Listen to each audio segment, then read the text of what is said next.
Nosotros somos el equipo conformado por Celestia Lely Ceballos Montoya, Gaspar López María Fernanda, Gutiérrez Barbosa Gabriela, Molina Gutiérrez Sidney Stephanie y su servidora de la Fuente Castro Alejandra Beatriz. El día de hoy vamos a hablar un poquito de lo que es el Estatuto del Embrión Humano. Ok, un poquito de generalidades. Antes que de otra cosa, vamos a hablar de qué se trata este tema. El Estatuto del Embrión Humano es una carta, es un documento que se hace en base a la dicotomía o a la discusión ética que se genera en cuanto a partir de qué momento empieza a ser humano el ser humano.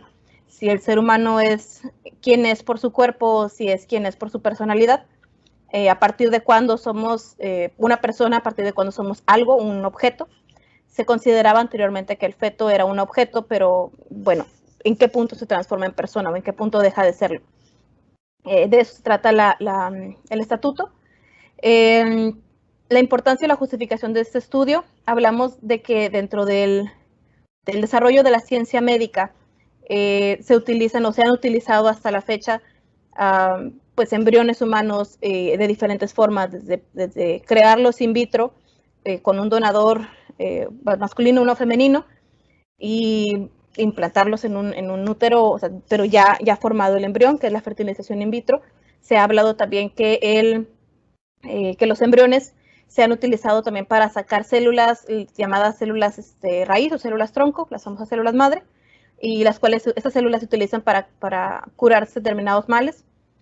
Aparte también se han utilizado en experimentación genética, se han utilizado en diversas actividades para obtener conocimiento. Entonces, este estatuto nos ayuda a discernir o a orientar un poquito al médico sobre la cuestión ética, la cuestión bioética de hasta dónde respetamos la vida y hasta dónde respetamos al otro individuo como un ser humano. El debate, como les comentaba, se hace un debate bioético en cual está ahorita la dicotomía entre si se trata de un objeto o si se trata de una persona, en qué punto comienza a hacerlo y en qué punto no. Se dice que conforme vamos creando, hay quien dice que el feto o el ser humano es un ser humano por tener cuerpo.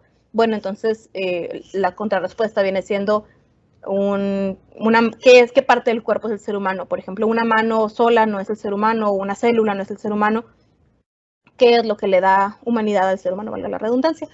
Y la otra vertiente se maneja como, bueno, es que el ser humano es una personalidad o un alma, un ente no corpóreo, le han llamado personalidad. Bueno, sí, pero ¿a partir de cuándo? ¿No? La psicología nos dice que la personalidad no es algo con lo que se nace, sino algo con lo que se desarrolla. Y pues si estamos hablando entonces que es la conciencia o que el ser humano es la conciencia, una persona inconsciente deja de ser humano, un niño a lo mejor recién nacido deja de ser humano.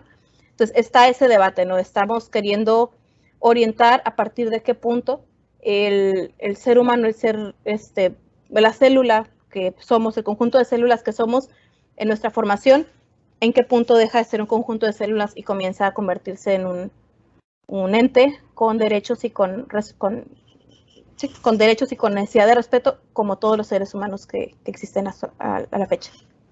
¿Podemos continuar?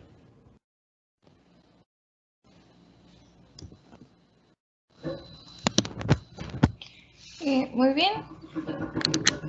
Yo hablaré sobre los antecedentes de este estatuto. Como sabemos, la ciencia y la tecnología hacen que hoy sea posible la manipulación del embrión humano, pero esto favorece que surjan muchos interrogantes éticos y la conveniencia de un marco jurídico que regule este tipo de avances. En el año de 1981, los senadores norteamericanos Hash y East propusieron la integración de un grupo interesado en la creación del Estatuto del Embrión. Con este se conseguiría la protección legal del embrión humano. Este estatuto jurídico contempló la incorporación de aspectos éticos, antropológicos, biológicos, ontológicos y teológicos. Durante la tercera Asamblea General de la Pontificia Academia para la Vida, realizada en el año de 1997 en la Ciudad del Vaticano, se estableció la identidad y el estatuto de persona al embrión humano. Esto formado por biólogos, médicos, filósofos, teólogos y juristas de diferentes países que trabajaron juntos en este tema de la identidad y del estatuto, tema que al mismo tiempo se ha vuelto bastante complejo y de gran importancia. Las aportaciones más recientes de las ciencias biomédicas ofrecen evidencias empíricas valiosas que estas demuestran la individualidad del embrión, así como la continuidad de su desarrollo. Por eso hablar de un tipo de preembrión es una interpretación bastante incorrecta de los datos biológicos. La exigencia en el ámbito de la ética, que es de respetar y de cuidar la vida del embrión, es exigida por su vez por ser humano. Aquí se encuentra una motivación en lo que es el cuerpo y el alma unidos. Por lo tanto, el deber de respetar el embrión como persona viene de una realidad de hechos y de la fuerza de argumentación racional, y no exclusivamente de una postura de fe.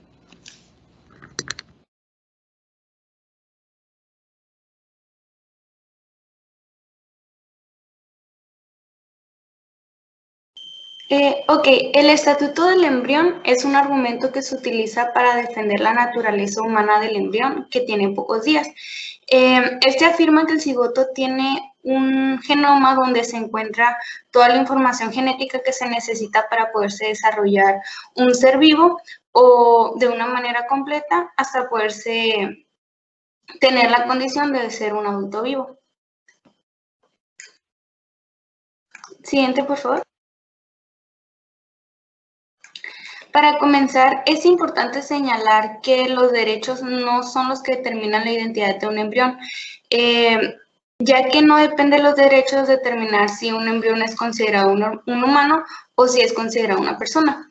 Los encargados de brindar la identidad biológica al embrión son las biociencias como la biología, la embriología, la genética, entre otras. Y por otro lado, la que se encarga de brindar esa identidad personal del embrión como una persona humana es brindada por la antropología fisiológica, la ontología y la ética. En pocas palabras, el derecho solo se encarga de reconocer la dimensión jurídica que tiene todo ser humano en todo momento y lugar. Primero tenemos el derecho a ser reconocidos como un ser humano desde la fecundación. Ser reconocidos como una persona humana y ser reconocido como un sujeto de derechos humanos. Estos tres primeros derechos nos hablan sobre reconocer la identidad del embrión desde el inicio de su vida humana y que este debe ser tratado como un ser humano en una especie humana, una persona y un sujeto, y no solamente como un objeto que tiene derechos humanos. El cuarto derecho requiere reconocer la fase embrionaria y protegerla en todo momento y no impedir que otro ser humano crezca. El quinto es derecho y acceso a una vida digna. De aquí se desglosan otros dos derechos que son el derecho a la protección de la salud y a la alimentación. Después tenemos el derecho a la protección de su integridad corporal, la no discriminación y un trato igualitario. Este derecho menciona que el embrión tiene la misma dignidad de un ser humano que ya nació y que ya es adulto. Por tanto, se le debe brindar el mismo trato igualitario sin discriminar el sexo o si éste presenta alguna enfermedad, ya que la vida de esta vida humana se encuentra en un estado de vulnerabilidad notable. Los últimos dos derechos es la protección de su ADN y el no ser un objeto de manipulación médico-científica que constituyan un beneficio para sí mismo.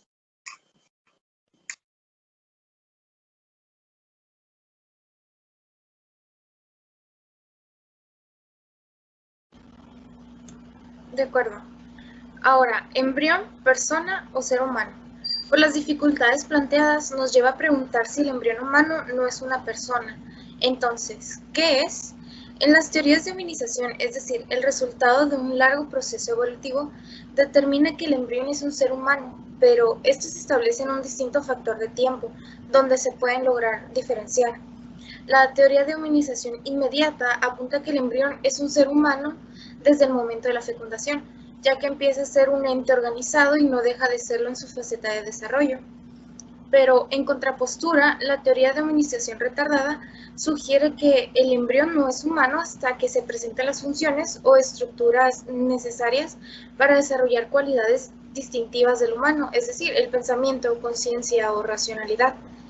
Estas teorías se fundan argumentativamente en nociones biologicistas, lo cual puede cuestionarse por su carácter simplista.